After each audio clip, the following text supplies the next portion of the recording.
আসসালামু আলাইকুম। Math with MB চ্যানেলে সবাইকে স্বাগত। আজ আমরা নবম দশম শ্রেণীর গণিত বইয়ের অনুশীলনী 3.1-এর নাম্বার 8 প্রশ্নের সমাধান করব।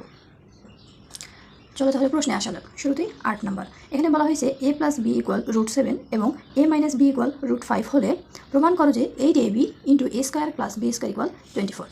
তাহলে এখানে আমাদের মান দেওয়া আছে a+b এবং a-b এর। তাহলে এখান থেকে যেহেতু ab আছে তো আমরা সূত্র বসাই ab এর মান বের করব।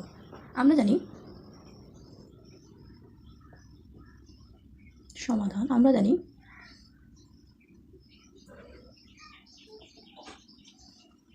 a + b whole square equal a - b whole square plus 4ab। যেহেতু আমাদের a+b এর মান দেওয়া আছে আমরা মান বসাই।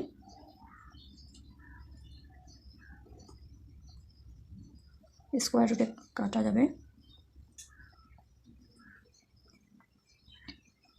4ab 7 প্লাসটাকে পাশে পার করে দিলাম, অর্থাৎ ab = 2/4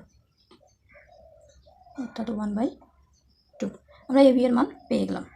এবার এখানে প্রশ্নে বলা হয়েছে প্রমাণ করো যে আরেকটা প্রমাণ, এখানে আরেকটা মান লাগবে a² + b²। যেহেতু আমরা ab এর মান পাইলাম, এবার সূত্র বসাই এর মান বের করে। অর্থাৎ আবার আমরা জানি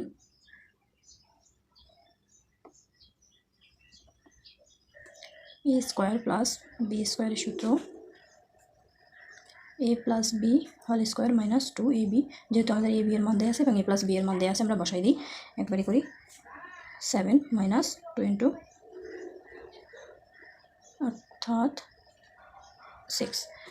এবার আমরা ab এর মান পাইলাম এবং a² + b² এর মান পাইলাম। এখন আমরা এখানে মান বসাবো। মান বসাই দেখতে হবে, অর্থাৎ